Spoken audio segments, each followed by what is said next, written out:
চরিত্র গুণগতা আস্বাদন করতে গিয়ে গ্রন্থকার যেমন ভাবে সাক্ষাৎকার দিয়েছেন তাই আমরা প্রয়াস করছি। এখানে আমাদের সর্বোপরি নিতাই গৌর সুন্দর মন্দিরে উপনীত হয়ে শ্রী রাধা ঠাকুরানীর অশেষ কৃপায় अस्मादीय गुरुपाद पद्म अष्टदश श्री श्रीमद वंशीदास बाबा महाराजेर आशीर्वादे तदीय भक्तवृंदेर कृपाय अंतरे जा स्फुरित हच्छे ताई बला मात्र। एखाने एसब करिया बामे যাব শ্রী বৃন্দাবন দামে এই মনে করিয়াছি আশা ধন জন পুত্র দ্বারে এসব করিয়া দূরে একান্ত হইয়া কবে যাব সুখময় বৃন্দাবন কবে হবে দর্শন সেতুলে মাখিব গায় প্রেমে গদগদ হইয়া রাধা কৃষ্ণ নাম লইয়া কান্দিয়া বেড়াইব যুবরায় নিবৃত্তি নিকুঞ্জে যাইয়া অষ্টাঙ্গে প্রণত হইয়া রাখিব হা রাধা নাথ বলে। এখানে ঠাকুর মহাশয় তার প্রেম ভক্তি চন্দ্রিকায় বিশেষভাবে এখানে বর্ণন করলেন যে বৃন্দাবনের মহিমা। শ্রী নরোত্তম ঠাকুর মহাশয় বৃন্দাবনে পথে যেতে লাগলেন। ধ্রুবতারাকে লক্ষ্য করে উত্তর দিকে বৃন্দাবনের দিকে ধাবিত হতে লাগলেন যে রাজপুত্র, যে পুত্র কষ্ট দুঃখ সান্নিধ্য কখনো পায়নি, আজ বনের পথে কত পথ কত প্রান্তর কত নদী কত নালা পার করে বৃন্দাবনেকে ধন্যবাদ প্রণাম প্রণতি সহকারে যেতে লাগলেন। কখনো রাস্তায় জল ফলমূল যা পায় তাই ভক্ষণ করতে থাকে। পথে কয়েকদিন মাত্র কিছু খেয়েছিলেন। মহাপ্রভু দেখতে লাগলেন যে আমার ভক্ত, আমি তাকে যদি যথাযথভাবে রক্ষা না করি তাহলে কে করবে? এজন্যই শাস্ত্রে বলেছেন ধর্ম রক্ষতি রক্ষতি, যারা ধর্মকে রক্ষা করে ভগবান তাদেরকে রক্ষা করে, যাহারা ধর্মকে রক্ষা করে না ভগবান তাদেরকে রক্ষা করে না।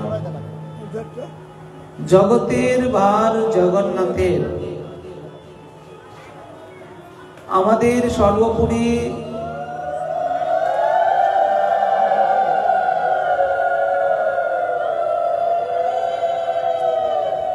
সর্বোপরি মানতে হবে আমি নিজের সমাধান নিজে কখনো করতে পারবো না।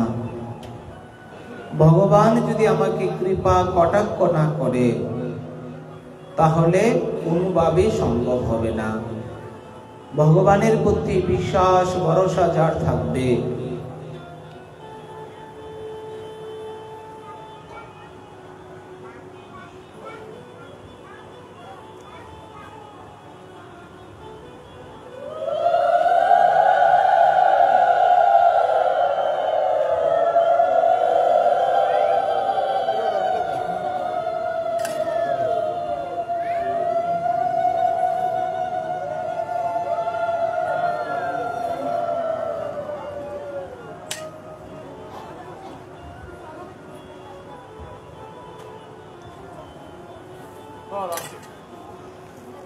আমরা ভাগবতে দেখতে পাই ভগবান ভক্তের জন্য কাঁদে, ভক্তের ভগবানের জন্য কাঁদে।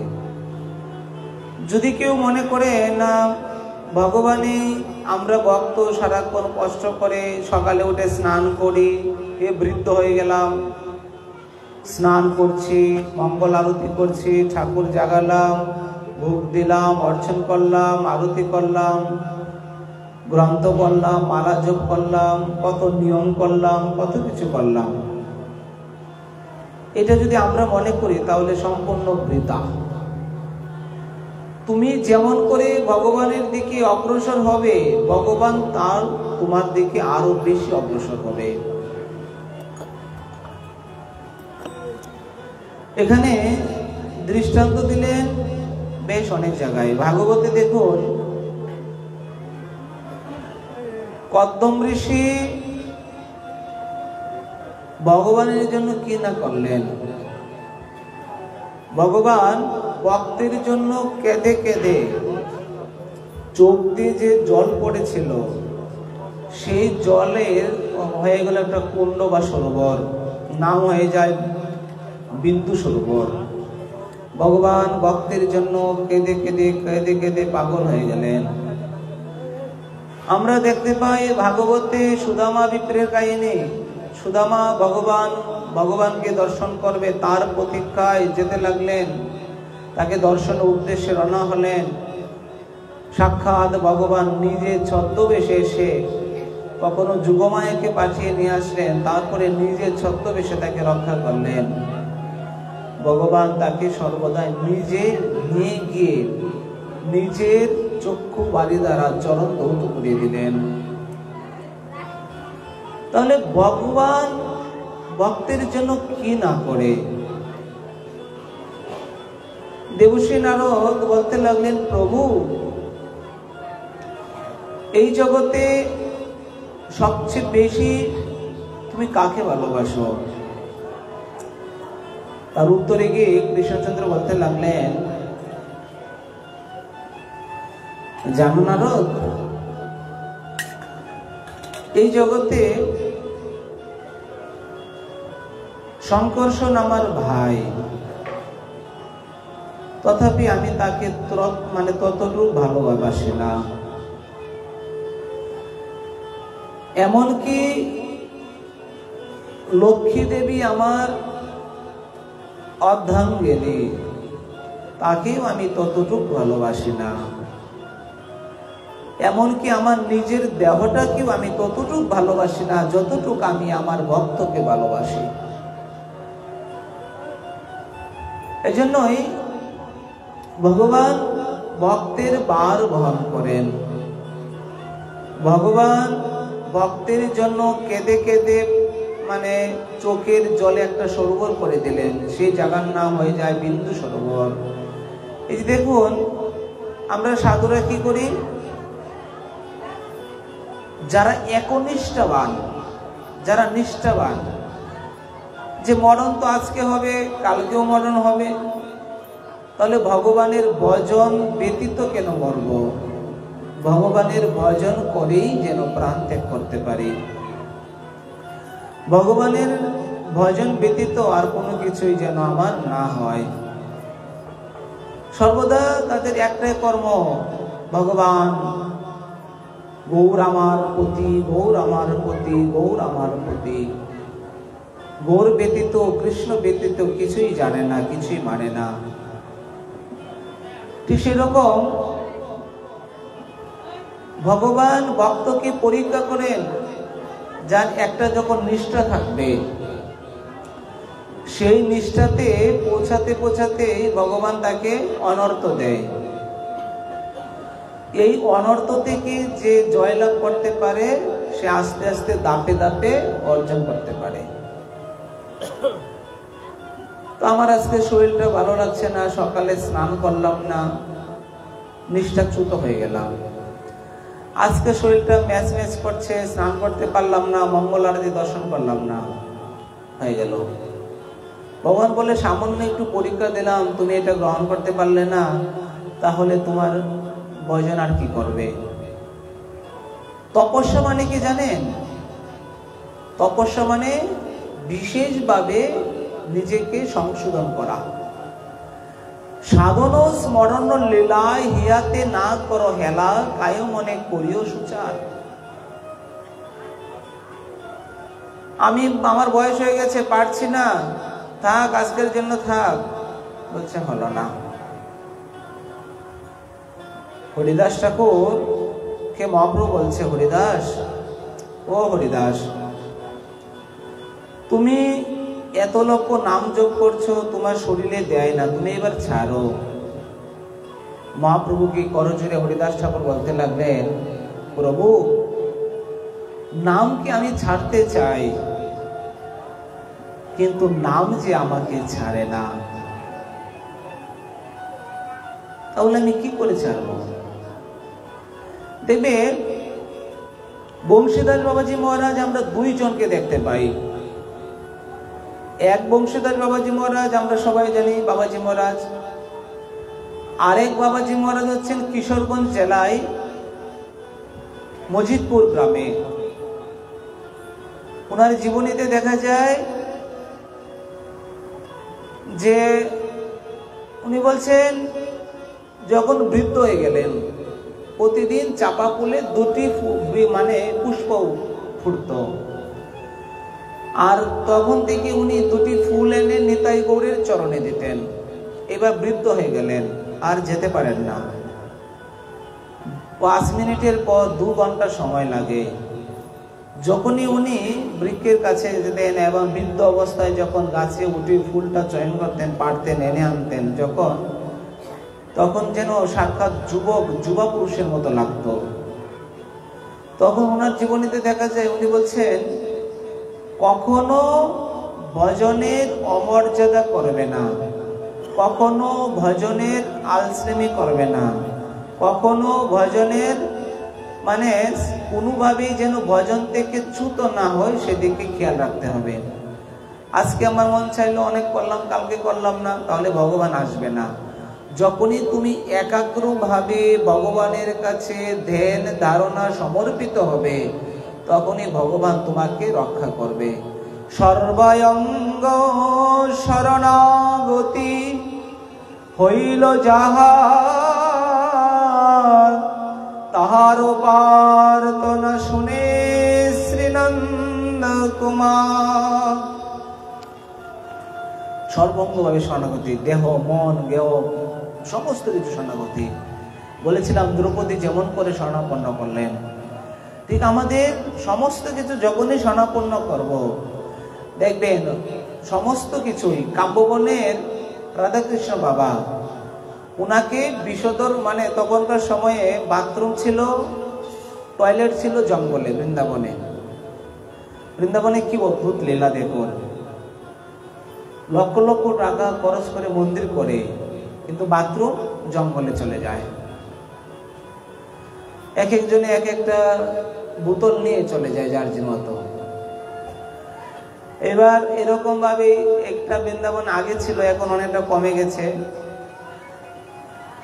তখন বাবাজি মহারাজ নিতাই গৌরের আরতি করবেন, পূর্বে স্নান করলেন। স্নান করে যথাযথভাবে বুড়ে মঙ্গল আরতি করার আগে বাহ্যিক কর্ম করতে হয়, মলমূত্র ত্যাগ করতে হয়। ত্যাগ করতে গেলেন, তখনই বিষধর সর্প তাকে দংশন করে দিল। উনি কোনোভাবে স্নান করে পবিত্র হয়ে নিতাই গৌরের চরণে লুটায়িত হয়ে পড়ে বললেন, নিতাই, হা গৌর।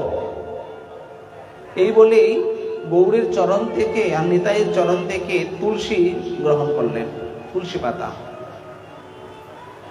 অনেকেই বলে, একজনে প্রশ্ন করলেন যে তুলসী পাতা দাঁত দিয়ে কামড়িয়ে খাওয়া যায় না, অনেকে বলে জল দিয়ে খাওয়া যায়। যার মনে যেটা সেটাই করে, শাস্ত্রে এরকম কোনো সিদ্ধান্ত দেয় নাই। তুলসী পাতা মুখে নিয়ে নিতাই গৌরের চরণে পড়ে গেলেন।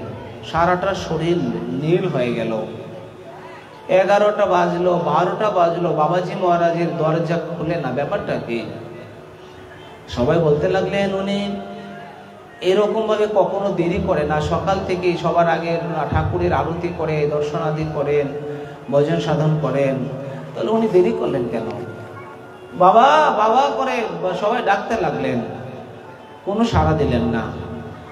ব্রজবাসীরা সবাই দরজা ভেঙে ঢুকলেন, ঢুকেই দেখতে লাগলেন বিষধর সর্পটা কেমন করে দংশন করেছে, সারা শরীর নীল হয়ে গেছে।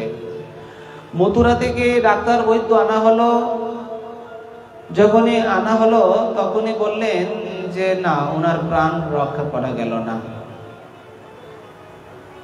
এবার সমস্ত ব্রজবাসীরা চিন্তা করলেন আর তো রেখে লাভ নেই, ওনাকে কীর্তন করে আমরা ওনার সংস্কারের জন্য নিয়ে যাই, সৎ কাজের জন্য। এই বলেই সবাই ব্রজবাসী মিলে বসে কীর্তন করতে লাগলেন। কীর্তন শুনে বাবাজি মহারাজ যেন ঘুমন্ত লোক যেমন করে উঠে, ঠিক এইরকম ভাবে উঠে দাঁড়িয়ে নিতাই গৌরকে প্রণাম করে আবার যথাযথভাবে নিতাই গৌরের সেবা করতে লাগলেন। ও অনেক বেলা হয়ে গেছে, আমার নিতাই গৌরের মানে অর্চন হয় নাই, তুলসী দেওয়া হয় নাই। চলে তাহলে নিতাই গৌরের প্রতি যার, গৌর গোবিন্দের প্রতি যার বিশ্বাস থাকে, তাকে ভগবান সর্বদাই রক্ষা করবেন। ভগবান ভক্তর কষ্ট দেখে কাঁদে, কেঁদে কেঁদে বুক বাসিয়ে দেয়। কদ্ম ঋষির জন্য কাঁদলেন, সুদামার জন্য কাঁদলেন, কত শত ভক্তের জন্য ভগবান কাঁদলেন, গোবিন্দ ঘোষের জন্য কাঁদলেন। এই জন্য বলছে আমাদের একটাই মনে রাখতে হবে, একাগ্রতা, একনিষ্ঠতা। যার মধ্যে একনিষ্ঠতা থাকবে সে সর্বদাই ভগবানের চরণ সান্নিধ্য লাভ করতে পারবে। আজ ঠাকুর মহাশয় বৃন্দাবনে পথে যেতে লাগলেন, কতদিন ধরে কিছু খায় না। সাক্ষাৎ মহাপ্রভু দেখুন, মহাপ্রভু নিজে ছদ্মবেশ ধারণ করে, ব্রাহ্মণের রূপ ধারণ করে এক ভার দুধ দিয়ে গেল। যখনই দুধ দিলেন, দুধটা উনি গ্রহণ করলেন না। সে ব্রাহ্মণ দুধটা দিয়ে বলতে লাগলেন, কুমার তুমি দূরপথ যাত্রী, তোমার এই সুলক্ষণ মলিন মন, এই বদন দেখে বুঝতে পারলাম তুমি কতদিন ধরে অনাহারে আছো। দুধটুকু গ্রহণ করো, দেখবে তুমি শক্তি ফিরে পাবে। নরোত্তম কি মনে করে গ্রহণ করলেন না। স্বপ্নে দেখালেন রূপ আর সনাতন। এ তুমি কি করলে, এ তুমি কি করলে যে সাক্ষাৎ ভগবানের দেওয়া দুধ তুমি গ্রহণ করলে না? যাও, মহাপ্রভুর কৃপা। নরোত্তম লাফ দিয়ে উঠে দৌড়ে গিয়ে সেই দুধ গ্রহণ করলেন। যেতে যেতে সেই শক্তি মহাপ্রভু দেখুন, মহাপ্রভুর জন্য বেরিয়ে গেলেন সংসার ছেড়ে দিয়ে। যে করে আমার আশ, আমি করি তার সর্বনাশ। যদিও না চারে আমার হার, আমি হই তার দাসের অনুদাস। ভগবানের আশা করতে গেলে ভগবান প্রাথমিক একটা পরীক্ষা দিতেই তো পারেন, পরীক্ষা নেবেন, পরীক্ষা দিতেই হবে। ভক্তদের জীবনে প্রহ্লাদ কি কম পরীক্ষা দিয়েছেন? ধ্রুব কম পরীক্ষা দিয়েছেন? মীরাবাই থেকে শুরু করে কত শত ভক্তরা পরীক্ষা দিয়েছেন। তাহলে ভগবানের ভজন করতে গেলে ভগবান একটু পরীক্ষা করে নেন। ভালো জায়গায় ভালো কিছু পেতে হলে একটু পরীক্ষা দিতে হয়। যখনই নরোত্তম চলে গেলেন, নরোত্তমকে রক্ষা করার জন্য ভগবান নিজেই তো ছুটে আসলেন। মহাপ্রভু নিজেই ছুটে এসে তাকে দুধ দান করলেন। সেই শক্তি পেয়ে নরোত্তম কি করলেন, আবার যেতে লাগলেন। যেতে যেতে কখনো বনের মধ্যে নিদ্রিত হয়ে পড়ে যান, কখনো বৃন্দাবনের পথে ব্রজের দিকে অভিমুখে দৌড়তে থাকেন, নাচতে থাকেন, গাইতে থাকেন, কীর্তন করতে থাকেন, মানে ভাবাবেশ। এইসব ভাব তো সবার হবে না। যারা প্রকৃত ভজনশীল, যেটা আগেই বলেছি, আমার বয়স হয়ে গেছে এখন স্নান করব না, থাক। আমার বয়স হয়ে গেছে আমি তুলসী দেব না, থাক। আমার বয়স হয়ে গেছে 1 লাখ নাম জপ করি, এখন 1 লাখ নাম বন্ধ করে দিলাম। বলছে যখনই এইগুলো হয় তখনই ভজন থেকে চ্যুত হয়ে যায় ভগবান। আর যারা জন্মের মৃত্যুর আগ পর্যন্ত করেই যাবেন, শত বিপদ হোক আমি আমার ভজন নষ্ট করব না, তারাই ভগবানকে অতি তাড়াতাড়ি লাভ করেন। আমরা গুণবতী প্রথম দিনের আলোচনায় আমরা শুনেছিলাম, গুণবতী ব্রাহ্মণী তার ব্রত ছিল নিয়ম সেবার মধ্যে প্রতিদিন ভাগবত কথা শ্রবণ করবে আর গঙ্গাতে স্নান করবে। শেষের দিন অসুস্থ হয়ে পড়লেন, ভীষণ জ্বর হয়ে গেল। একটাই প্রার্থনা, প্রভু তোমার জন্য একটাই প্রার্থনা, আমার একটা দিন আছে, নিয়ম সেবাতে ব্রত নিয়েছি, সেটাতে আমি নষ্ট যেন না করি। যখন এই গঙ্গাতে এসে স্নান করলেন সঙ্গে সঙ্গে সুস্থ হয়ে গেলেন। যখন এই বিকালে হরিকথা শ্রবণ করলেন, হরিকথা শ্রবণ করতে করতে সেই জায়গায় উনি প্রাণত্যাগ করলেন। সাক্ষাৎ কৃষ্ণচন্দ্র তাকে নিয়ে গেলেন, তাকে নিয়ে সত্যভামা রূপে তাকে জায়গা দিয়ে দিলেন। কালনার ভগবান দাস বাবাজি মহারাজ, উনার নিষ্ঠা ছিল প্রতিদিন গঙ্গা স্নান করবে, একটা নিষ্ঠা। শ্রবণ কীর্তনম বিষ্ণু স্মরণম পাদ সেবনম অর্চনম বন্দনম দাস্যম সকমাত্মনিবেদনম। সাধু সঙ্গ নাম সংকীর্তন ভগবৎ শ্রবণ মথুরা মণ্ডলে বাস আর শ্রদ্ধায় বিগ্রহ সেবন। সকল সাধন শ্রেষ্ঠ এই পঞ্চয়ঙ্গ, কৃষ্ণ নাম প্রেম জন্মায় এই পাছে তে সঙ্গ। দেখুন দুইটি পয়ার, দুটি বইয়ের মধ্যে প্রথম বইয়ে বললেন নববিধা ভক্তি, সাধু মানে শ্রবণ কীর্তনম বিষ্ণু স্মরণম পাদ সেবন অর্চন বন্দনম দাস্যম আত্মনিবেদনম, এই 9টি অঙ্গ। 64 প্রকার অঙ্গ তুমি যাজন না করো আপত্তি নাই, 9টি অঙ্গকে যাজন করো। 9টি অঙ্গকে যাজন করতে পারলাম না, 5টি অঙ্গ যাজন করি। কি 5টি অঙ্গ? সাধু সঙ্গ, নাম সংকীর্তন, ভাগবত শ্রবণ, মথুরা মণ্ডলে বাস আর শ্রদ্ধায় বিগ্রহ সেবন। বলছে এই 4টে 5টাও তুমি যদি না পারো কোনো আপত্তি নাই, এক কাজ করো, এক অঙ্গ সাধে কিবা সাধে বহু অঙ্গ, নিষ্ঠা হইলে উপজয় প্রেমেরই তরঙ্গ। যে কোনো ভাবে তুমি যদি একটির মধ্যেও নিষ্ঠা রাখো, যে আমার ইচ্ছা নিয়ম সেবা আমি প্রতিদিন ভাগবত শ্রবণ করব, বাস এক নিষ্ঠা। আমার নিষ্ঠা প্রতিদিন আমি ভোরবেলা স্নান করব, আমার নিষ্ঠা প্রতিদিন আমি 1 লক্ষ নাম জপ করব। এইরকম আমার মানে যার নিষ্ঠা থাকবে সে লাভ করতে পারবে। ঠিক সেই রকম বাবাজি মহারাজের, ভগবান দাস বাবাজি মহারাজ কালনার এখনো আছেন, মানে বাবাজি নাই, ওনার কুটির আছে, মন্দির আছে। ওইখানে বাবাজি মহারাজের একটাই নিষ্ঠা ছিল, প্রতিদিন গঙ্গাতে স্নান করা। প্রতিদিন গঙ্গাতে স্নান করতে হবে, একটাই নিষ্ঠা। যখন গঙ্গাতে স্নান করেন তার একটা হচ্ছে গঙ্গাতে স্নান করে গঙ্গাতে স্নান করেন, বৃদ্ধ হয়ে গেলেন, আর স্নান করতে পারেন না, অসুস্থ হয়ে গেলেন, উঠে দাঁড়াতে পারছেন না। মা গঙ্গার কাছে প্রার্থনা করলেন, হে মা, তো জীবনের একটাই তো ব্রত নিয়েছিলাম, গঙ্গাতে স্নান। আমার ইচ্ছা ছিল যতদিন আমি আমার প্রাণ থাকবে ততদিন গঙ্গাতে স্নান করব, কিন্তু এখন তো আমার প্রাণের সময় আশঙ্ক অবস্থা, শরীরের বৈদিগ্রস্ত হয়ে গেলাম, এখন কি করা যায়? আমি গঙ্গা স্নান থেকে বিরত থাকতে পারবো না। মা, তুমি আমাকে কৃপা করো, আমি যেন তোমার একটু ডুব দিতে পারি, একটু অবগাহন করতে পারি। যখন এই কথা বললেন, মা গঙ্গা সঙ্গে সঙ্গে সেই কুটির থেকে, পাতাল থেকে গঙ্গা মা নিজে প্রকটিত হয়ে গেলেন, নিজের হাতে ভগবান দাস বাবা মহারাজকে স্নান করালেন।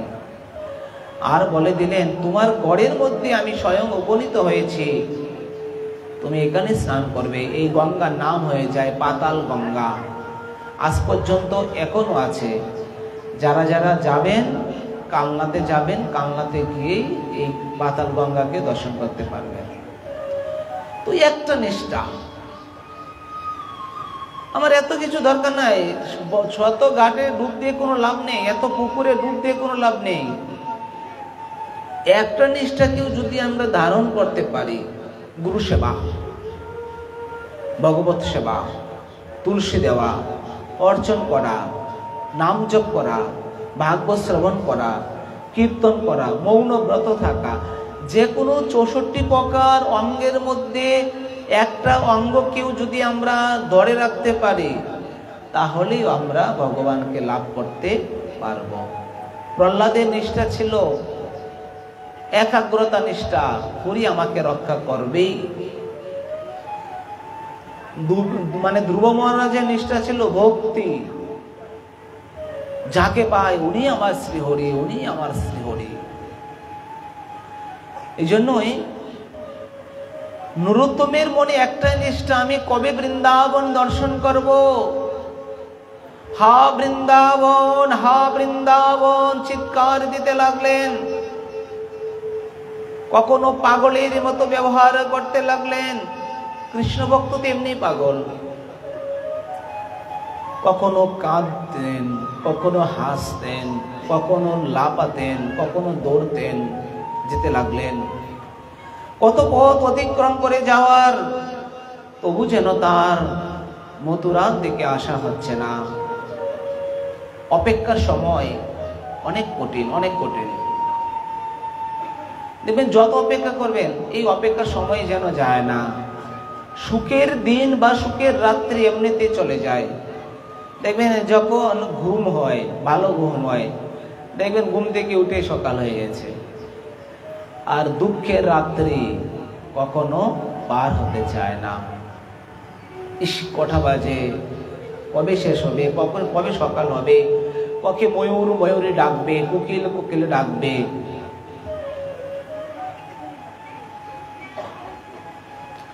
আজ নরোত্তম যেন সময় যেতে লাগলো না।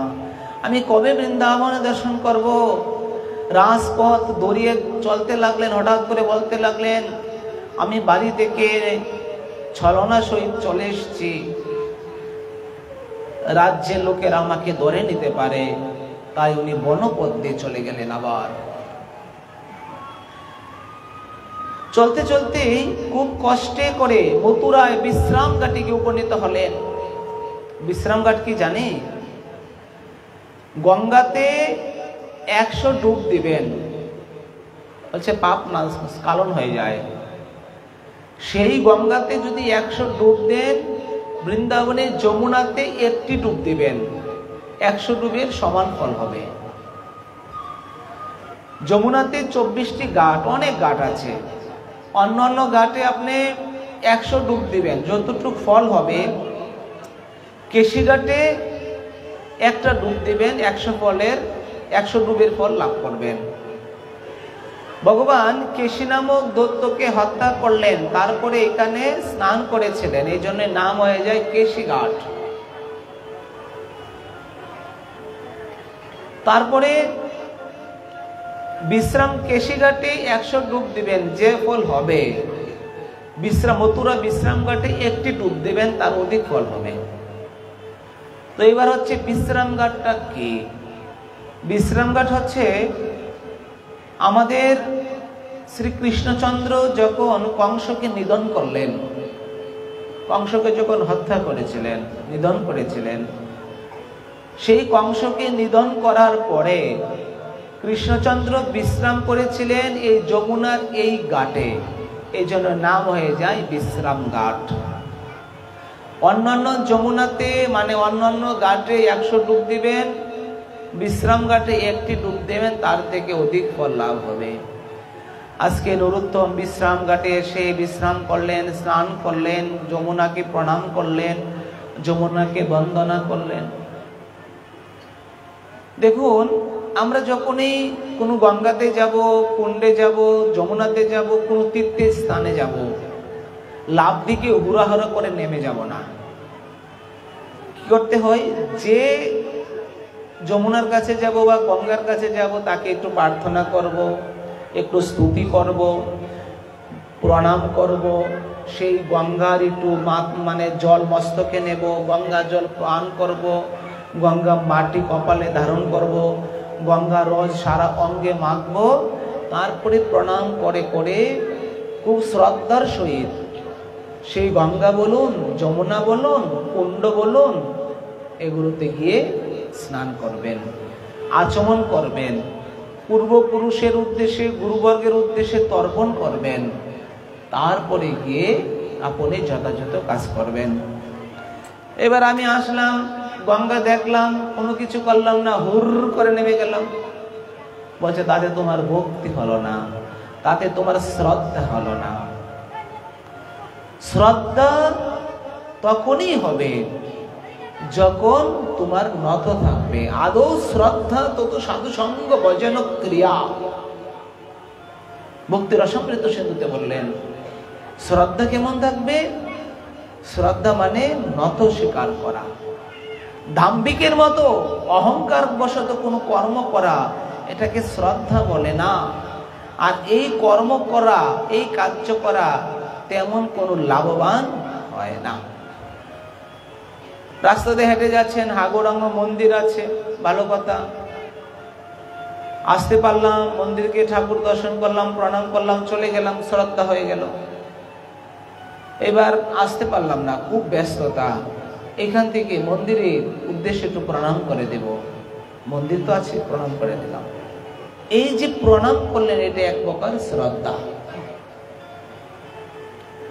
গুরুজন ব্যক্তিকে দেখলেন, প্রণাম করলেন, মাথা নত করলেন, দৈন্যভাবে কথা বললেন, এটাই শ্রদ্ধা। যার মধ্যে শ্রদ্ধা থাকবে সে অল্পতেই ভগবানের আদৌ শ্রদ্ধা তো সদা সাধু সঙ্গ ভজন ক্রিয়া ইত্যাদি লাভ করতে পারবে। নরোত্তম আজকে সেই যমুনাকে প্রণাম করলেন, তর্পণ করলেন, দণ্ডবোধ করলেন, জল মস্তকে ধারণ করলেন, সেই জল প্রাণ করলেন, তারপরে গিয়ে অবগাহন করলেন। হঠাৎ করে শুনতে লাগলেন কয়েকজন ব্রাহ্মণ বলতে লাগলেন, ইস কি হয়ে গেল, বৃন্দাবনের মুকুটমণি রূপ আর সনাতন তারা অন্তর্ধান করে চলে গেলেন। হ্যাঁ ব্রাহ্মণগণ, একটু দাঁড়ান না, একটু দাঁড়ান, কি হয়েছে আবার একটু বলেন না শুনে। কুমার, ও কুমার, কি বলবো তোমায়, বৃন্দাবনের আলো, বৃন্দাবনের নক্ষত্র, বৃন্দাবনের চন্দ্র সূর্য, তারা সবাই দুই ভাই, রূপ আর সনাতন, অন্তর্ধান করে চলে গেল। নরোত্তম সহস্র রুদন করতে লাগলেন, আমার জীবনে রূপ আর সনাতনের দর্শন হলো না, আমার জীবনে রূপ আর সনাতনের দর্শন হলো না। যে রূপ সনাতন আমাদের গৌরীয় বৈষ্ণবদের অলংকার, যে রাগনুগ মার্গের প্রবক্তা আমাদের বৃন্দাবন প্রকাশ করেছেন রূপ আর সনাতন, তাদের দর্শন হলো না। বিলাপ করতে লাগলেন, কাঁদতে লাগলেন, বৃন্দাবনে গিয়ে কি করব, যেখানে রূপ নাই, যেখানে সনাতন নাই। কেঁদে কেঁদে বুক বাসিয়ে দিতে লাগলেন। কখনো হা রূপ হা সনাতন বলে হুঙ্কার দিতে লাগলেন।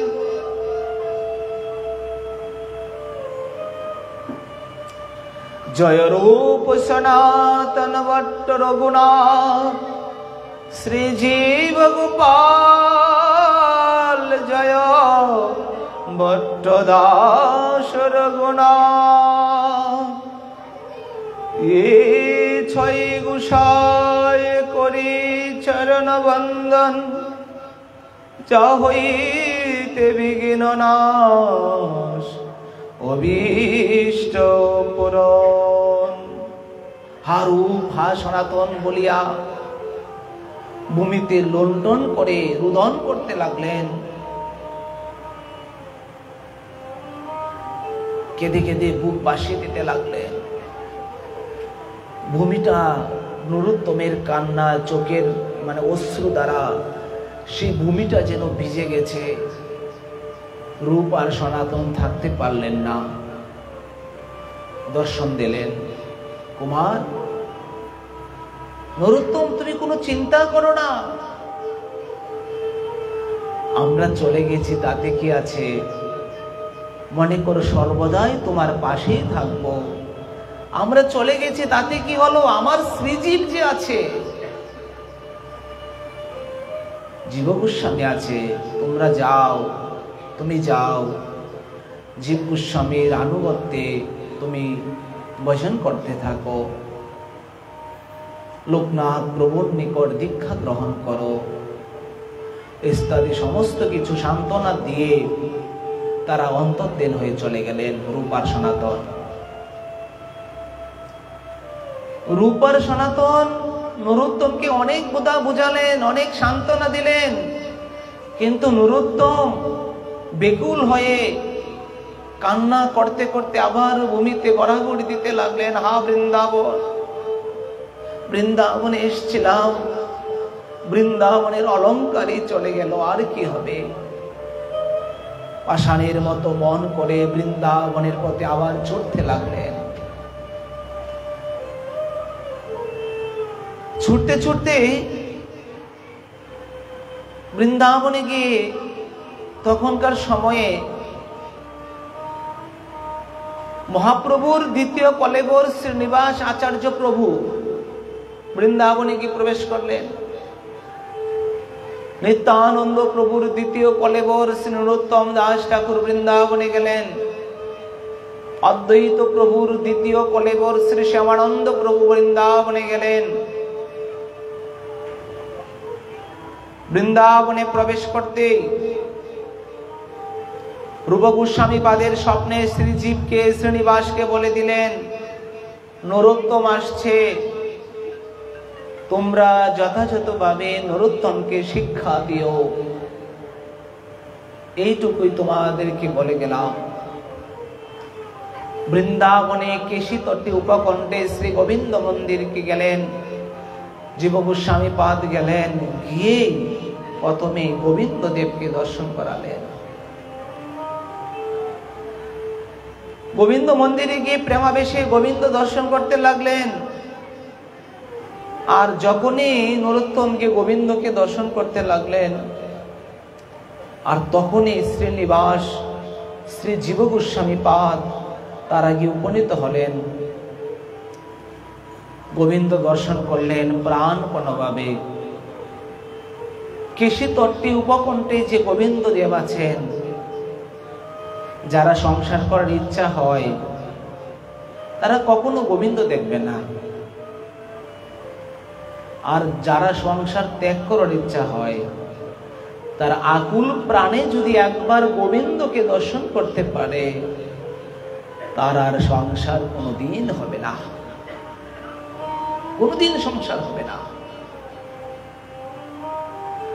আজকে নরোত্তম এত করুণ ভাবে গোবিন্দের চরণে প্রার্থনা করলেন, তন্ময় হয়ে। চরণ কি রকম, বদন কি রকম, কি পোশাক পরা আছে, তার ললাটে কি আছে, তার অধরে কি আছে, তার কেশ কি আছে, কত প্রকার মালা আছে। বরহা পেরা নটবর বপু করনায় করণিকারক।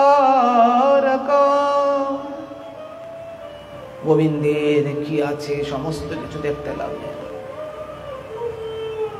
দর্শন করলেন, প্রাণ ভাবে দর্শন করলেন, প্রাণ বড়ে। গোবিন্দকে দর্শন করার সঙ্গে সঙ্গেই জীব গোস্বামী এসে নরোত্তমকে নিয়ে যায়, চলো আমার সঙ্গে। জীব গোস্বামী কি করে জানলেন? রূপ আর সনাতন তাকে স্বপ্নে দেখালেন। সুন্দর করে তাকে নিয়ে গেলেন। যাওয়ার পরে জীব গোস্বামী বলতে লাগলেন, দেখো নরোত্তম, তুমি বিরক্তি শিরোমণি গৌর পার্ষদ শ্রী লোকনাথ গোস্বামীর কুটিরে গমন করিলেন। একবারে উমরায় লোকনাথ গোস্বামীর কুটিরে গেলেন। আগেই তো বলে দিলেন মহাপ্রভু বলছেন লোকনাথ গোস্বামীর নিকট দীক্ষা নেবে।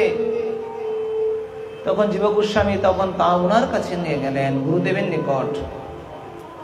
নরোত্তম নাম বলে তাকে পরিচয় করিয়ে দিলেন, কৃপা করার জন্য অনুরোধ করলেন।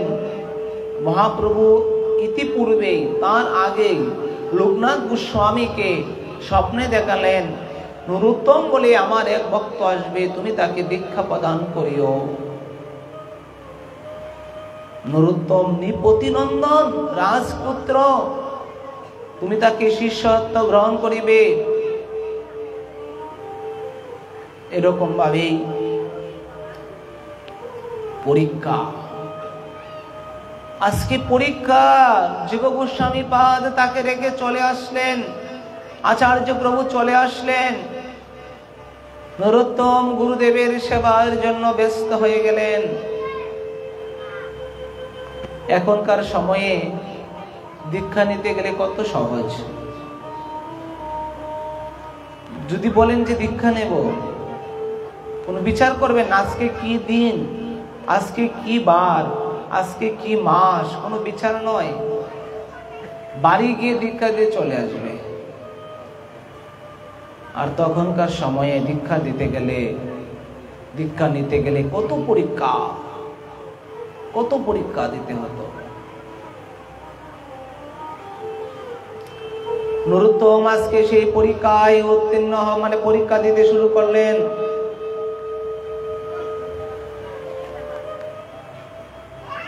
যখন মহাপ্রভু বঙ্গ বিজয় করে, যখন উনি সুবিখ্যাত পণ্ডিত নামে আখ্যায়িত হলেন, নাম সংকীর্তন প্রচার করলেন, তখন তপন মিশ্রের সাথে সাধ্য সাধন তত্ত্ব নিয়ে অনেক কথা বলতেন। তখন দিগ্বিজয়ী কাশীর রূপ কবিরাজ দিগ্বিজয়ী করতে লাগলেন। নবদ্বীপ থেকে সার্টিফিকেট নিয়ে দিগ্বিজয়ী উপাধি দিলেন, নিয়ে চলে গেলেন। তখন লোকনাথ প্রভু মহাপ্রভুর সঙ্গে চরণে গেলেন, বন্দনা করলেন। লোকনাথ গোস্বামীর জন্মস্থান হচ্ছেন যশোর জেলায় মানে থালকুড়িতে। এখানে যখন জন্ম, মহাপ্রভুর চরণ বন্দনা করলেন। মহাপ্রভু একটাই কথাই বললেন, তুমি যাও বৃন্দাবনে গিয়ে তুমি ভজন করো। গদাধর পণ্ডিতের দুইজন শিষ্য, ভূগর্ভ গোস্বামী আর লোকনাথ গোস্বামী, তারা দুজনেই বৃন্দাবনে সর্বপ্রথম গেলেন। আর গেলেন সুবুদ্ধি রায়। এই তিনজনই সবার আগে বৃন্দাবনে গেলেন। বৃন্দাবন থেকে মহাপ্রভুকে দেখার জন্য আবার লোকনাথ কি করলেন, দর্শন করার জন্য ইচ্ছা ছিল। তখন মহাপ্রভু সংবাদ পেয়ে দক্ষিণ ভারতে গেলেন। আর তখনই মহাপ্রভু দক্ষিণ ভারত ত্যাগ করলেন। উত্তর ভারতে গেলেন, উত্তর ভারত মহাপ্রভু ত্যাগ করলেন।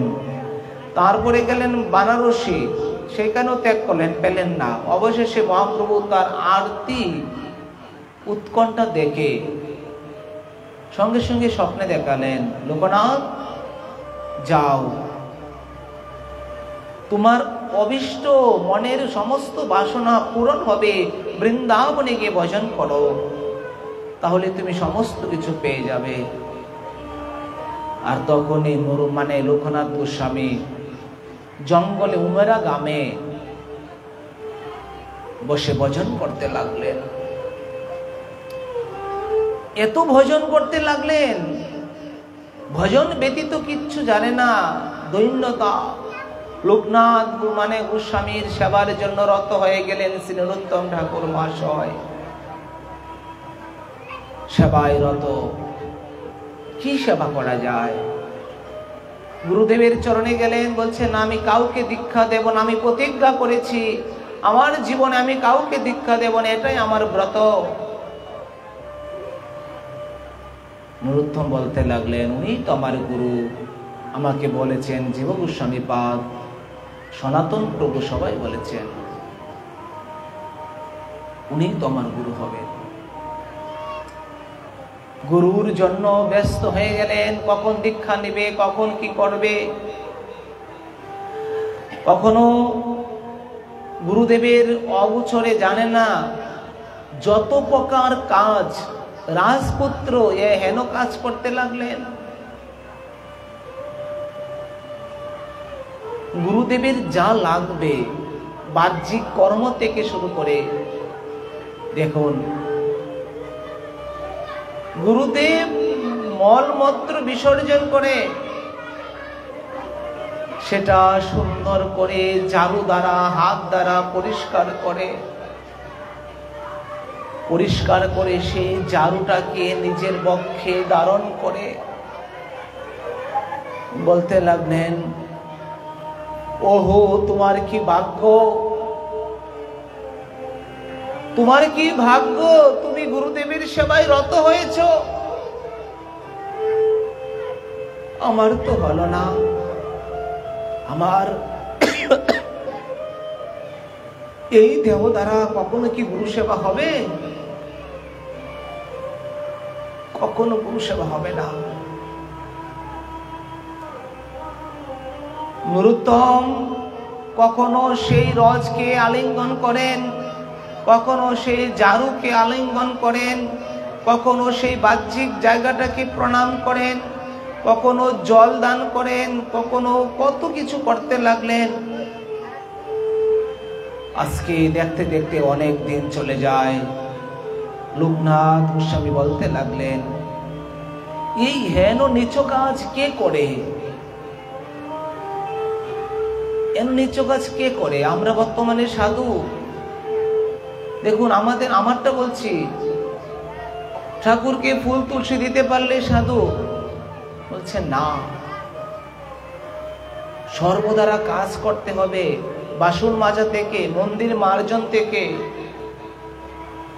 সমস্ত কাজ, সব ভক্তির অঙ্গ।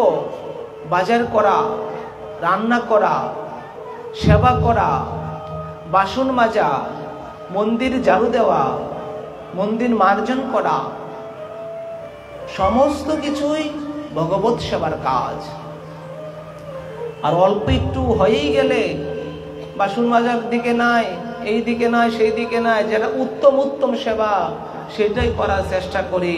বলছে উত্তম সেবা করে তুমি যতটুকু কৃপা আশীর্বাদ পাবে, নিজ সেবা করলে তার থেকে আরো বেশি কৃপা পাবে। দৃষ্টান্ত ঠাকুর মহাশয় আজকে সমস্ত অন্য সেবা বাদ দিয়ে এই মল মূত্র যত সেবা আছে সমস্ত করতে লাগলেন। কুটিয়া ঝাড়ু দিতে লাগলেন, সেই ঝাড়ুকে দু হাতে প্রণাম করলেন, দু হাতে বক্ষে ধারণ করলেন, সেই বাহ্যিক জায়গাটাকে প্রণাম করলেন, চারদিক বন্দনা করে বলতে লাগলেন, তোমরা দ্বারা আমার গুরুদেবের সেবা হচ্ছে, আমার এই দেহ দ্বারা আমার গুরুদেবের কোনো সেবা হলো না, আমি কি পারবো না গুরুদেবের চরণে আশ্রিত হতে? আমি কি পারবো না গুরুদেবের চরণে লুটায়িত হয়ে যেতে?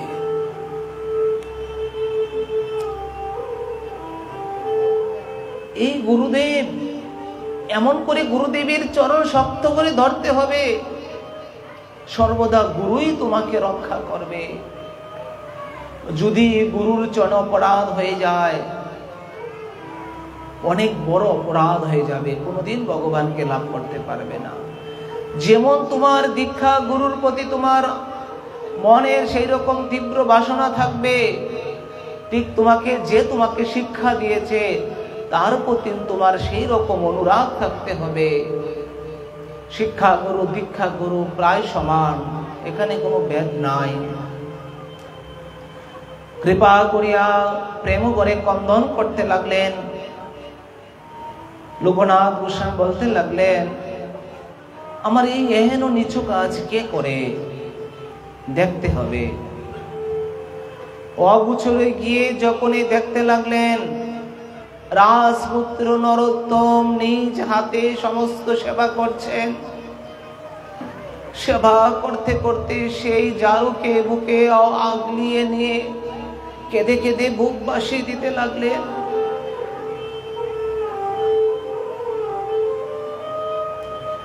লোকনাথ বলতে লাগলেন, নরোত্তম, এ কি করলে তুমি?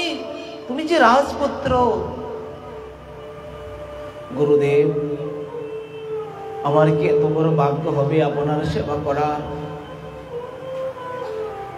কোনদিন কি ভাগ্য হবে আপনার সেবার কাছে নিয়ে যেতে হওয়ার? সমস্ত কিছু বিচার করে যখনই দেখলেন, সঙ্গে সঙ্গে নরোত্তম, লোকনাথ নরোত্তমকে বলতে লাগলেন, যাও তুমি যমুনাতে স্নান করে আসো। শ্রাবণী পূর্ণিমাকে কেন্দ্র করে লোকনাথকে সেই অপাকৃত মন্ত্র দীক্ষা দান করলেন। যতক্ষণ পর্যন্ত আপনি দীক্ষিত হবেন না, ততক্ষণ পর্যন্ত আপনি পূর্ণভাবে ভগবানকে পাবেন না। দীক্ষা নিলে একটা আধ্যাত্মিক শক্তি, চেতনা। লোকনাথ গোস্বামী নরোত্তমকে কুঞ্জের ভিতরে নিয়ে গেলেন। নিয়ে গিয়ে শ্রাবণী পূর্ণিমা কিশোরী গোপাল মন্ত্রে দীক্ষা প্রদান করলেন। দীক্ষা মনে করুন,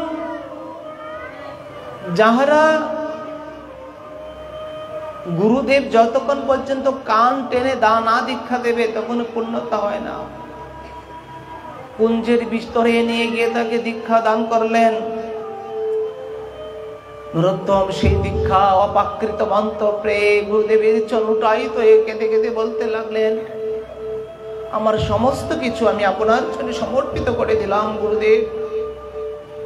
ভালো মন্দ কিছুই বুঝি না, আপনার যে ভালো বলবেন, যেটা মন্দ সেটাই আমার করণীয়। আমার আর কিচ্ছু না, নিজস্ব বলতে কিছুই নাই, আমি আমার বলতে কিছুই নাই। সংবাদ পাঠিয়ে দিলেন শ্রীজীব গোস্বামীর নিকট যে আমি নরোত্তমকে দীক্ষা দিয়েছি। দীক্ষার জন্যই জীব গোস্বামী সেই উমেরা গ্রামে তাকে রেখে এসেছিলেন। দীক্ষা যখনই পূর্ণ প্রাপ্ত হলো, তখনই জীব গোস্বামী পাদ আবার গ্রামে এসে নরোত্তমকে নিয়ে চলে গেলেন। গুরুদেব বলছেন, জীব গোস্বামীকে তুমি ওকে ভালো করে শিক্ষা দিবে, সমস্ত বেদ বেদান্ত সংস্কৃত পাণ্ডিত্য যা যা শিক্ষা দেবার সব তুমি শিক্ষা দেবে, আর ভজন মার্গ সমস্ত শিক্ষা তুমি দেবে। বলছে ঠিক আছে, আপনার আদেশ। নরোত্তম যখনই প্রণাম করলেন গুরুদেবের চরণে, প্রণাম করে যখনই আজ্ঞা নিয়ে যখনই যেতে লাগলেন, বলছে যাও, আমি তোমাকে আশীর্বাদ করলাম, তোমার মনোবাসনা পূরণ হবে। গুরু শক্তি ব্যতীত কোনোদিন কোনো কাজ হবে না। যদি গুরুদেবের শক্তি থাকে আর পৃথিবী একদিকে, কেউ তোমাকে কিচ্ছু করতে পারবে না। গুরু শক্তি তোমাকে রক্ষা করবে। কুঞ্জের মধ্যে গিয়ে ভজনে আবিষ্ট হইলেন। বিশ্ববানন্দিনী আবির্ভূতা ইয়াই প্রত্যাদেশ করিলেন। নরোত্তম মধ্যাহ্নে কুঞ্জে প্রবেশ করে সেবায় নিযুক্ত করলেন। দুধ বর্তন সেবা আর চম্পক মঞ্জরি। আগেই বলেছিলাম, গুরুদেব যখন দীক্ষা দেয় তখন দুটি লীলা থাকে, একটা নবদ্বীপ লীলা, একটা বৃন্দাবন লীলা। নবদ্বীপ লীলাতে কিশোর ব্রাহ্মণ রূপে, আর বৃন্দাবন লীলাতে মঞ্জুরি স্বরূপ রূপে।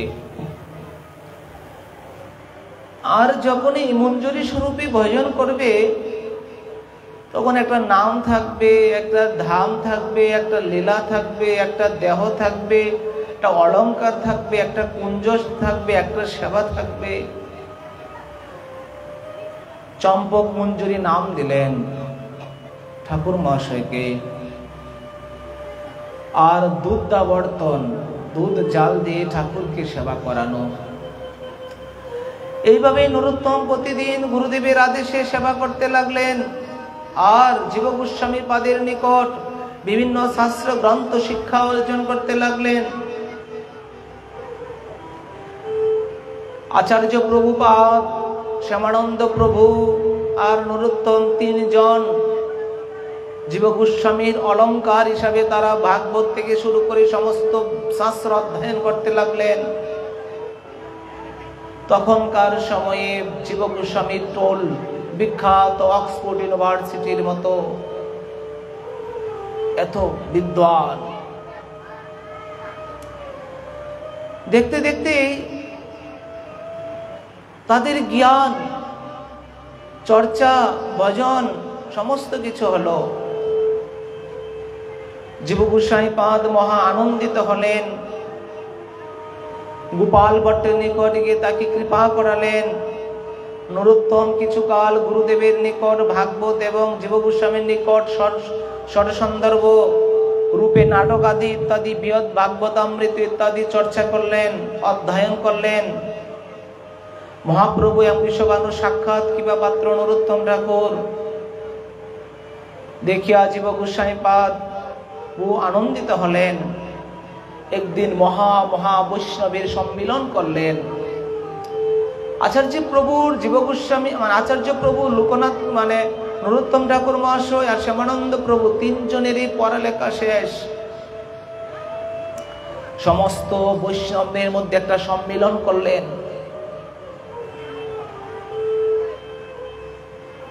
সম্মিলন করে এক একজনকে একটা উপাধি দিলেন।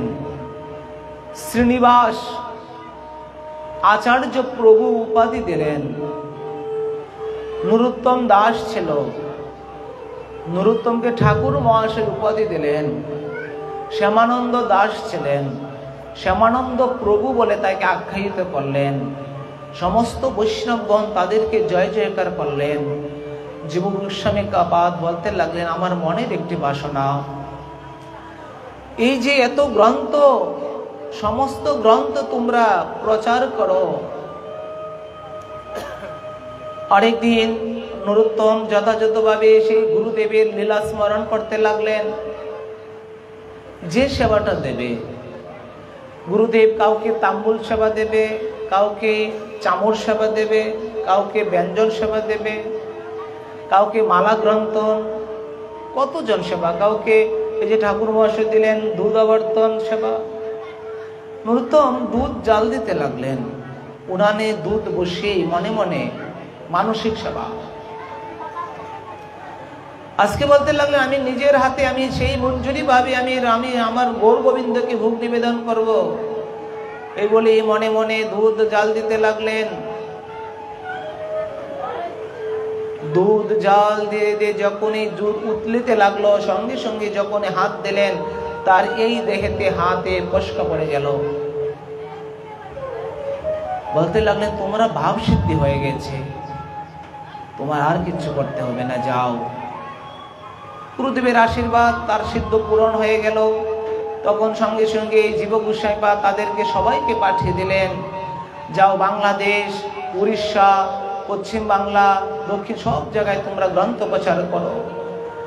গ্রন্থ প্রচার করার জন্য তাদেরকে খুব সুন্দর করে এক সন্দুক ভরে তাদেরকে পাঠিয়ে দিলেন।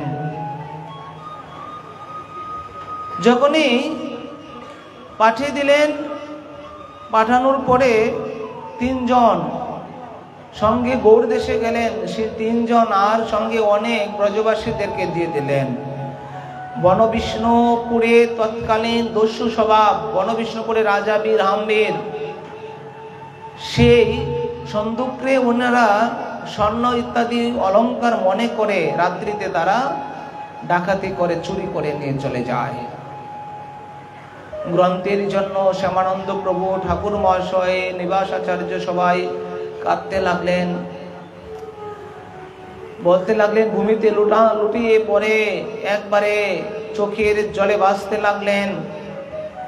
শেষে গিয়ে দৈববাণী হলো, বলতে লাগলেন যে বনবিষ্ণুপুরের রাজার নিকট গ্রন্থ পাইবে, তোমরা চিন্তা করো না, বিলাপ বন্ধ করো। তখন আচার্য প্রভু সবাইকে পাঠিয়ে দিলেন, নরোত্তমকে পাঠিয়ে দিলেন, শ্যামানন্দকে পাঠিয়ে দিলেন।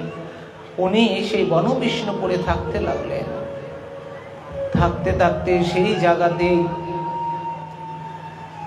সেই জায়গাতে গিয়ে রাজার কাছে সমস্ত কথা নিবেদন করলেন। রাজবাড়ির এক পাঠক থাকে, উনি পাঠ করেন। তার সঙ্গে দেখা হলো সেই জঙ্গলে, বনে। রাজা তাকে, সেই মহাশয় তাকে নিয়ে গেলেন রাজসভায়। যখন উনি ভ্রমরগীত ইত্যাদি পাঠ করতে লাগলেন, তখন উনি বলতে লাগলেন, মহারাজ, আপনি যদি অন্যভাবে বলতেন খুব ভালো হতো। তখন এই রাগান্বিত হয়ে বললেন, রাজা বলছেন, আপনি আগামী দিন থেকে পাঠ করুন।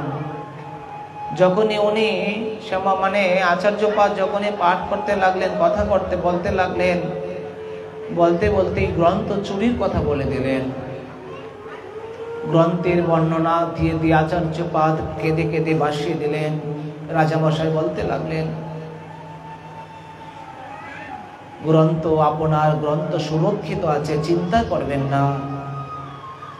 আচার্য প্রভু বলতে লাগলেন, যতক্ষণ পর্যন্ত আমি গ্রন্থ না দেখব ততক্ষণ পর্যন্ত আমার মনের শান্তি ফিরে আসবে না। মহারাজ, আপনি কৃপা করে আগে গ্রন্থ দর্শন করান। এই বলে রাজা বীরাম্বীর তাকে নিয়ে গেলেন, গ্রন্থ দেখলেন, গ্রন্থকে প্রণাম করলেন, গ্রন্থকে আরতি করলেন। তারপরে সেই গ্রন্থ বিভিন্ন জায়গায়, গৌড় দেশে, বাংলাদেশ ইত্যাদি বিভিন্ন জায়গায় প্রচার করলেন। ঠাকুর মহাশয় বাংলাদেশে ফিরে আর কখনো রাজসভায় গেলেন না। ভজন স্থলিতে এখানে ভজন করতে লাগলেন। ভজন করতে করতে তীব্রভাবে বৃন্দাবনের কত শত লীলা বর্ণন করতে লাগলেন। সাবিষ্ট বাসনা, অভিষ্ট লালসা, বৃন্দাবন মহিমা, প্রেম ভক্তি চন্দ্রিকা, কত শত গ্রন্থ লিখতে লাগলেন। গৌর পার্শ্বদগণের ক্ষেত্রমণ্ডল থেকে শুরু করে বিভিন্ন কিছু দর্শন ইত্যাদি অনেক ভক্ত ঝাঁকে ঝাঁকে আসতে লাগলো নরোত্তমের চরণে। এইবার দেখতে দেখতেই হঠাৎ করে যখনই ভজন করতে লাগলেন, রাত্রিতে স্বপ্নে দেখালো। স্বপ্নে বলতে লাগলেন যে এক কাজ করো, মনে দেহ, সিদ্ধ দেহ করিয়ে বাবন, রাত্রি দিন করিয়ে রাধা কৃষ্ণের সেবন, নিজে আপৃষ্ট কৃষ্ণ পৃষ্ঠ পাছিতে লাগিয়া নিরন্তর সেবা কর অন্তর মনা হইয়া। বলছে তোমরা সর্বদা নিরন্তর ভাবে ঠাকুর মহাশয় সেবা করতে লাগলেন, ভজন করতে লাগলেন, ভজন করতে লাগলেন। একদিন ভজন করতে করতে সাক্ষাৎ মহাপ্রভু স্বপ্নে আদেশ দিলেন নরোত্তমকে, নরোত্তম, দেখো আমি তোমার জন্য বসে আছি, আমাকে উদ্ধার করো। আমি তোমার এক প্রজার দানের গোলায় অবস্থান করছি, তুমি গিয়ে আমাকে উদ্ধার করো। সমস্ত প্রজাদেরকে গিয়ে বর্ণন করলেন যে বিপ্রদাস নামে এক ব্রাহ্মণ, তার দানের গোলা কোথায়, তার বাড়ি কোথায়, তার সংবাদ দাও। সবাই বলতে লাগলেন, প্রভু তুমি যাবে, কিন্তু এখানে তো অনেক ভয়ানক বিষধর সর্প থাকে, সেইখানে তো রক্ষা করা সম্ভব নয়। বলতে কিচ্ছু হবে না, চলো। হরিনাম করতে করতে হা গৌর গৌরাঙ্গ গৌরাঙ্গ বলতে বলতে নরোত্তম গেলেন। গিয়ে সেই প্রজার দানের গোলায় যখনই ঢুকতে লাগলেন, হরিনাম করতে করতে যখনই দরজাটা খুললেন, খোলার সঙ্গে সঙ্গে প্রেমাবেশে নরোত্তম দ্বার খোলাইতেই দেখিলেন শ্রী গৌরাঙ্গ প্রিয়ার সহিতে সাক্ষাৎ সর্বগুলো তাকে দেখে সরে যায়। এখানে শাস্ত্রে বলছেন অতিরিক্ত মোহ, অতিরিক্ত সংসারের প্রতি আসক্ত, অতিরিক্ত ছেলে সন্তানের প্রতি, মেয়েদের প্রতি আসক্ত, যারা মৃত্যুর সময় ধন ধন নিজের বাড়ি গাড়ি ধন চিন্তা করতে করতে মারা যায়। আর যারা সন্তানের মুখ কান্না দেখে দেখে মৃত্যুবরণ, সন্তান ব্যতীত কিচ্ছু বুঝে না, তারা মৃত্যুর পরে সর্প হয়ে জন্মগ্রহণ করে। আর এই সর্পটাই নিজের বংশকে রক্ষা করার জন্য, নিজের ধন সম্পদকে রক্ষা করার জন্য দেখবেন ধনের আশেপাশে তারা পাহারা দিতে থাকে। যত জায়গায় দেখবেন, যত দৃষ্টান্ত আছে, এই বাড়িতে ধন আছে দেখবেন সর্প পাহারা দিচ্ছে। এই সর্প আর কেউ নাই, তোমার পূর্বপুরুষ, কেউ না কেউ। এই জন্যই আমি যাই করি না কেন মনে রাখতে হবে যে এইগুলো সঙ্গে যাবে না। যখন মৃত্যুবরণ করি তখন যেন ভগবানের নাম গ্রহণ করতে পারি। যম যম বাপি স্মরণ ভাবনম তবুক্ত কলেবরম, গীতাতে বলছেন যে যেমন ভাবে মৃত্যুবরণ করবে, মৃত্যুর পরে তার সেই জনিতেই প্রাপ্ত হবে। কেউ যদি দন দন ছেলে ছেলে জন্মগ্রহণ করে, মানে মৃত্যুবরণ করে এই বলতে বলতে, তাহলে তার এই মানে সর্পই জন্মগ্রহণ করতে হবে। কেউ যদি ভগবানের নাম করতে করতে মৃত্যুবরণ করে, তাহলে ভগবত ধামে চলে যাবে। কেউ যদি ভগবানের আবেশ নিয়েও, নামের আবেশও প্রাণ ত্যাগ করতে পারে, তথাই ভগবানকে লাভ করতে পারে। এই জন্য বলছেন, প্রেমাবেশে নরোত্তম দ্বার গুসাইতে দেখিলেন শ্রী গৌরাঙ্গ প্রিয়ার সহিতে। প্রেমাবেশে যখনই দরজাটা খুললেন, দানের গোল্লার দিকে গেলেন, গিয়ে দেখতে লাগলেন অনেক সর্প। নরোত্তম কীর্তন শুনে তারা চলে গেল।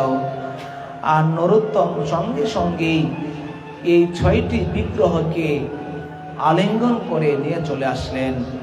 শ্রী গৌরাঙ্গ, বল্লভীকান্ত, শ্রী ব্রজমোহন, শ্রীকৃষ্ণ, রাধা, শ্রী রাধাকান্ত, শ্রী রাধারমন, এই 6টি বিগ্রহ যথাযথভাবে নরোত্তম নিয়ে আসলেন। সেই বিগ্রহদ্বয়কে স্থাপন করার জন্য, মানে এখানে বর্ণনা করা আছে, স্ব বিগ্রহের অভিষেক করাতে হয়। অভিষেক করাই সিংহাসনে বসাতে হয়। এবার আচার্য নিবাস আচার্য প্রভুকে সংবাদ পাঠালেন, শ্যামানন্দ প্রভুকে সংবাদ পাঠালেন। তখনকার নিত্যানন্দের শক্তি জাহ্নবীমাতা ঠাকুর রানী তখনকার ছিলেন। জাহ্নবীমাতা ঠাকুর রানী নিজে উপনীত হলেন।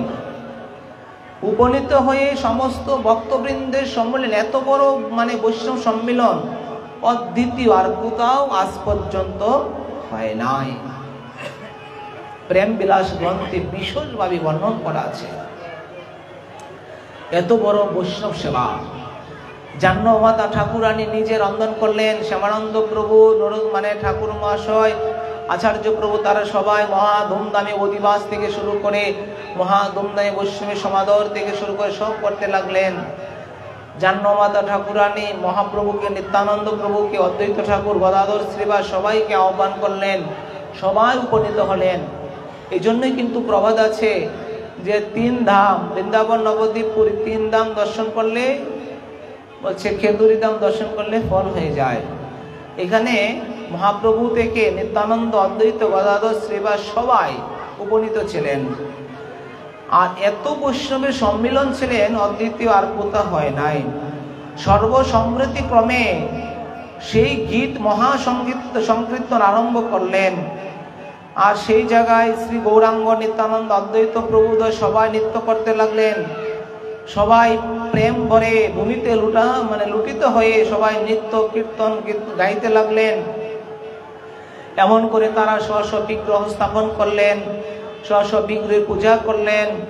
করতে করতেই সংকীর্তন রজনী যাপন হইতে পর দিবসেই জাহ্নবীমাতা ঠাকুরানী রন্ধনপূর্বক বিগ্রহের ভোগ নিবেদন করলেন। বৈষ্ণববৃন্দকে প্রসাদ বিতরণ করলেন, মহান্ত বিদায় করলেন। মহান্ত বিদায় যে কি বেদনা!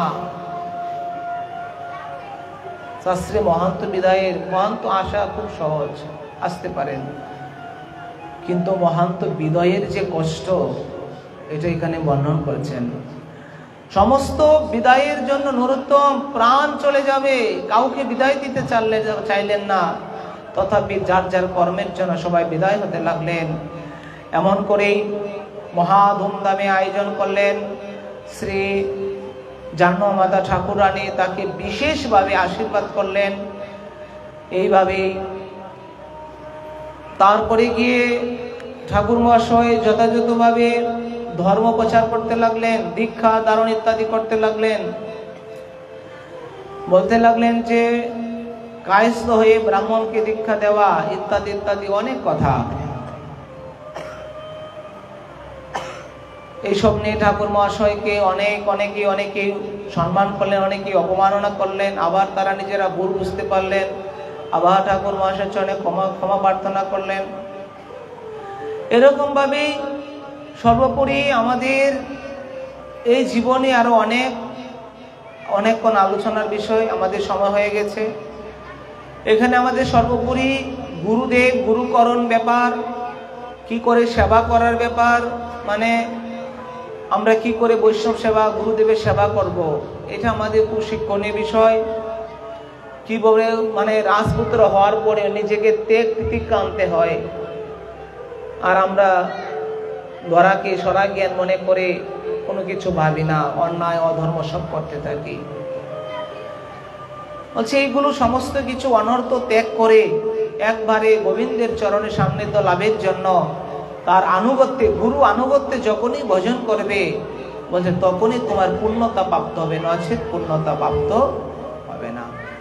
ব্রহ্ম মাধবাচার্য গৌড়ীয় সম্প্রদায়, নিম্বাক সম্প্রদায়, বিষ্ণু স্বামী সম্প্রদায়, রামানুজ সম্প্রদায়, এই 4 সম্প্রদায়ের অন্তর্ভুক্ত হবেন, তবে দীক্ষা নেবেন, নচেৎ দীক্ষা নেওয়া যাবে না। কারণ দীক্ষা এমন একটি বিষয়, দিব্য জ্ঞান। এই দিব্য জ্ঞান সৎ গুরুদেবের নিকটেই নিতে হয়। গুরু করো জেনে জল কাউ ছেনে, আজকে না কালকে না পরশুদিন আমি অনেক যাচাই করবো, তারপরে দীক্ষা দিব। ভালো জায়গা, ভালো গুরু, পরম্পরা দেখে, সম্প্রদায় দেখে। আউল বাউল কীর্তনারা বিদা জাত বসাই, সখী বেকি চূড়ামানে, আর কতগুলো 13 প্রকার জাতের কথা বললেন।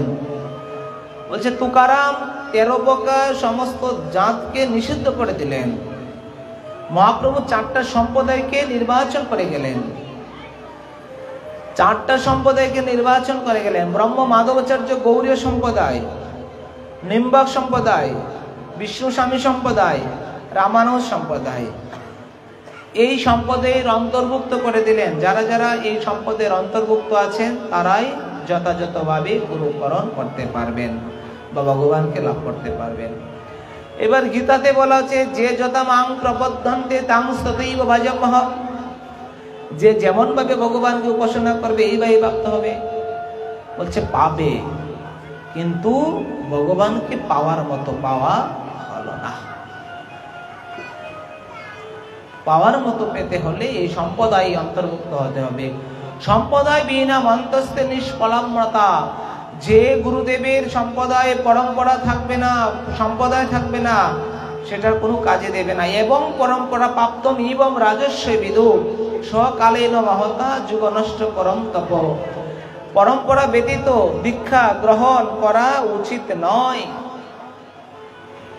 সমস্ত কিছু সজ্জিত আছে, দেখুন এখানে কত সুন্দর ডেকোরেশন করা আছে। মেইন সুইচ অফ থাকলে সব বন্ধ হয়ে যাবে। পরম্পরা হচ্ছে আমাদের মেইন সুইচ, সম্প্রদায় হচ্ছে আমাদের সেই সম্প্রদায় ব্যতীত, পরম্পরা ব্যতীত কোনো কার্য হবে না। তাহলে অনেকেই বলে গীতাতে বলা আছে যে যথা মাং প্রপদ্যন্তে তাং তথৈব ভজমহং, যে যেমন ভাবে ভগবানের উপাসনা করবে সেই রকম ভাবে প্রাপ্ত হবে। বলছে পাওয়া যাবে, কিন্তু পাওয়ার মতো পাওয়া হলো না। পাওয়ার মতো পাওয়া পেতে গেলে পরম্পরা, গীতাতে স্পষ্ট করে দিলেন এবং পরম্পরা প্রাপ্তম ইবম রাজস্ব বিদু সকালীন মহতা যুগ নষ্ট পরম তপ। এই জন্য সম্পদের অন্তর্ভুক্ত হতে হবে, পরম্পরা সংযুক্ত থাকতে হবে। পরম্পরা মানে আমার গুরুদেব, তার গুরুদেব, তার গুরুদেব, তার গুরুদেব মহাপ্রভু, বাস। যদি পরম্পরার মধ্যে কোথাও ব্যাঘাত থাকে, যেমন আমরা জানি আমরা শাস্ত্রে প্রমাণ আছে নরোত্তম ঠাকুর মহাশয় গুরুদেবকে, লোকনাথ গোস্বামী পাদ। এবার লোকনাথ গোস্বামী পাদের জায়গায় যদি অন্য কেউকে লেখা হয়, এটা আমরা পরম্পরা বানিয়ে দিলাম, হলো? এই জন্যই পরম্পরা যথাযথভাবে বুঝাতে হয়। এরকম ভাবে দীক্ষার কথা বলেন, গুরু করো জেনে জল গাও ছেনে। লুবি গুরু পাপি ছেলা পার ডাম্বে ঠেলা ঠেলা। বলছেন যে কোনো গুরুদেব, যে গুরুদেব মাছ মাংস ইত্যাদি গ্রহণ করবে, যে গুরুদেব নিজের সম্মান মানে ঢেরে পিটাবে, যে গুরুদেব ভজন করার জন্য আগ্রহ প্রকাশ করবে না, যে গুরুদেব ভজনের জন্য বাধা প্রদান করবে, যে গুরুদেব ভগবানের সঙ্গে শাস্ত্রের সঙ্গে সম্পর্কিত নাই, সেই গুরুদেব কখনো সৎ হতে পারে না। সাধু শাস্ত্র গুরু বাক্য হৃদয়ে করিও ঐক্য, সতত বাসিব প্রেম মাঝে। আমাদের শাস্ত্র হচ্ছে সর্বোপরি আইন, শাস্ত্র হচ্ছে সর্বার ঊর্ধ্বে। শাস্ত্রে যেটা লেখা থাকবে সেটা যদি আমার গুরুদেবের মধ্যে থাকে, তাহলে গুরুদেব সঠিক, তার আনুগত্যে ভজন করো। শাস্ত্রে যা আছে আচার আচরণ নিয়ম নিষ্ঠা, ভজনের নিয়ম, ভজনের শৃঙ্খল ইত্যাদি, যস্য প্রসাদাদ ভগবত প্রসাদো, যস্য প্রসাদান্ন গতি কোতহপি, ধ্যেয়ং স্তবং তস্য যস্য ত্রিসন্ধ্যা, বন্দে গৌরো শ্রী চরণার বৃন্দম। গুরুদেব নিজে ভজন করবেন এবং শিষ্যকে ভজন করার কথা বলবেন। গুরুদেব নিজে ভজন করবেন, ভগবানের শাস্ত্র সিদ্ধান্ত দিবেন, পাণ্ডিত্যের অধিকার সিদ্ধান্তের শিরোমণি, সেই গুরুদেবের নিকট তুমি যথাযথভাবে নিজেকে আশ্রয় প্রদান করো, তাহলে তুমি জীবনে কিছু না কিছু পাবে। এবার গুরুদেবের মতো হেঁটে গেলে সবাইকে দীক্ষা দিতে লাগলেন, এই করলেন সেই করলেন, শিষ্য হলেই তো আমার দক্ষিণা বাড়বে, ব্যাগের ঝোলা বাড়বে, প্রতি বাসলিকে একটা অর্থ আসবে, এগুলো লোভী গরু। এইসব থেকে সর্বদা দূরে থাকতে হয়, সর্বদা দূরে থাকতে হয়। এই জন্যই তুকারাম এই সঙ্গ থেকে ত্যাগ করতে বলেছেন। আউল বাউল কর্তা নেরা জাত গোসাই, সখী বেকি চূড়াদারি গৌরাঙ্গ নাগরী, তুকারাম কয়ে এই 13 সঙ্গ নাহি করি। এই 13টা সঙ্গ থেকে বর্জন করতে হবে। বলছে কি করে বুঝবো উনি সাধু উনি সৎ? বলছে শাস্ত্র পড়ো, কারো কথা মানতে হবে না। আমি বলে গেলাম যে আমার কথায় মানবে, অন্ধবিশ্বাস নয় বর্তমান শিক্ষিত সমাজ। শাস্ত্রকে গ্রহণ করো, শাস্ত্রে কি লেখা আছে, কোন শাস্ত্র যে কোনো গ্রন্থ লেখা হলো সেই গ্রন্থ না, আমাদের গোস্বামীগণের আনুগত্য যে গ্রন্থগুলো আছে সেই গ্রন্থগুলো পড়েন। হরিভক্তি বিলাস, চৈতন্য চরিতামৃত, চৈতন্য ভাগবত, শ্রীমৎ ভাগবত মহাপুরাণ, গোপাল চম্পু, এইগুলো ভাগবতামৃত, যত গ্রন্থ আছে সেইগুলো, ভক্তি রসামৃত সিন্ধু, প্রভু গোস্বামী পাদের বিলাপ কুসুম অঞ্জলি, কতগুলো গ্রন্থ আপনি নিজের মধ্যে নেন। তারপরে এই গ্রন্থের সঙ্গে যদি সেই সাধুর আচরণ সঠিক হয়, তাহলে তার নিকট নিষ্কপটে দীক্ষা গ্রহণ করবেন, তাহলেই যথাযথ তাকে পাবেন, নচেৎ নয়। এই জন্য বলছে সাধু শাস্ত্র গুরু বাক্য হৃদয়ে করিও ঐক্য, সতত বাসিব প্রেম মাঝে। সাধুর কথা শাস্ত্রের কথা যদি মিল থাকে তাহলে তারা সঠিক, শাস্ত্রের কথার সঙ্গে যদি গুরুর কথা মিল না থাকে তাহলে এটা বেঠিক, শাস্ত্রের সঙ্গে যদি সাধুর কথা মিল না থাকে তাহলে সাধু বেঠিক। এরকম বিচার করে বিচারা করিয়া মনে ভক্তিরত্ব আস্বাদনে মধ্যস্থ শ্রী ভাগবত পুরাণ। ভাগবত গ্রন্থকে, সমস্ত গ্রন্থকে মধ্যস্থ রেখে আপনি বিচার করুন, তারপরে গিয়ে দীক্ষা গ্রহণ করুন। দীক্ষা বামার বাড়ির মোয়া নয় যে বললেই পেয়ে গেলাম। দীক্ষা দিব্য জ্ঞান, দীক্ষা আধ্যাত্মিক শক্তি, আধ্যাত্মিক চেতনা, এটা জীবনে একবারই হয়। এই জন্যই ভালো করে যাচাই করে ভগবানের আদেশে গিয়ে সেই গুরুকরণ করেন, দেখবেন তাহলে পাবেন। নচেত আসলাম, গেলাম, দীক্ষা নিলাম, কোনো কর্মই হলো না। আপনাদের এই এলাকাতে আমি গেলাম জামালপুর ডিস্ট্রিক্টে একদিন সপ্তাহ পাঠ করতে। আপনাদের এই এলাকাতে এক সাধু দীক্ষা দেয়, নাম বলবো না, চরণে তুলসী দেয়, নিজের চরণে নিজে তুলসী নেয়। হরিভক্তি বিলাসে বর্ণন করা আছে, দেবতাদেরকেও তুলসী দেওয়া বিধান নয়, আর সেই জায়গায় মানুষে কি করে তুলসী পায়ে নিতে পারে। তাহলে উনি কি সদ্গুরুদেব বলবেন না কি গুরুদেব বলবেন? বিচার আপনাদের হাতে।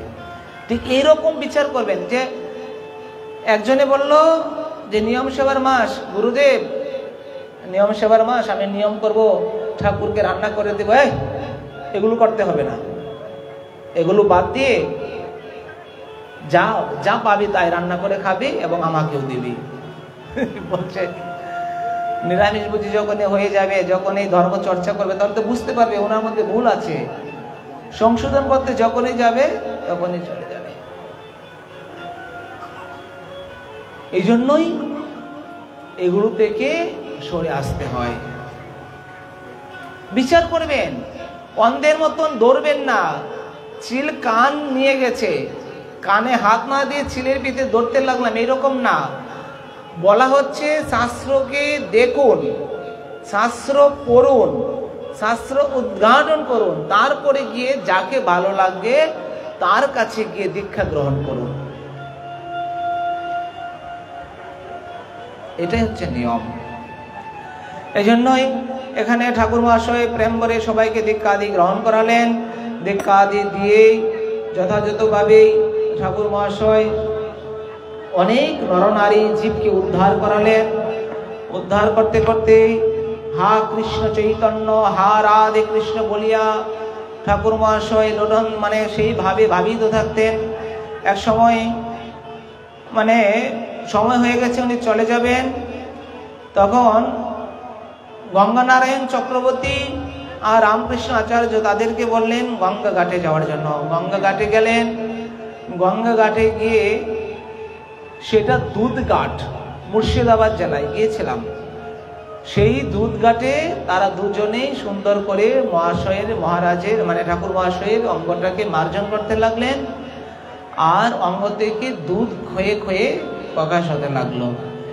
এই ক্ষয়ে ক্ষয়ে মানে গঙ্গাতে ভেসে যেতে লাগলেন, আর ঠাকুর মহাশয় এখানে নীল হয়ে গেলেন। এইভাবেই ঠাকুর মহাশয় আমরা জীবনে খুব সামান্যতম দিক দর্শন করলাম।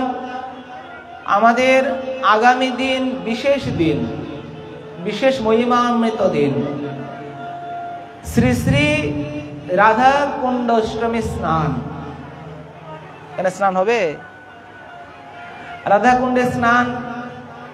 নিয়ম আছে রাধা কুণ্ডে মধ্যরাত্রে স্নান করার নিয়ম। যারা রাধা কুণ্ডে গিয়েছে তারা তো আরামসে রাধারানীর রাজ্যে স্নান করবে, রাধা কুণ্ডে স্নান করবে, ভক্তি কৃপা লাভ করবেন।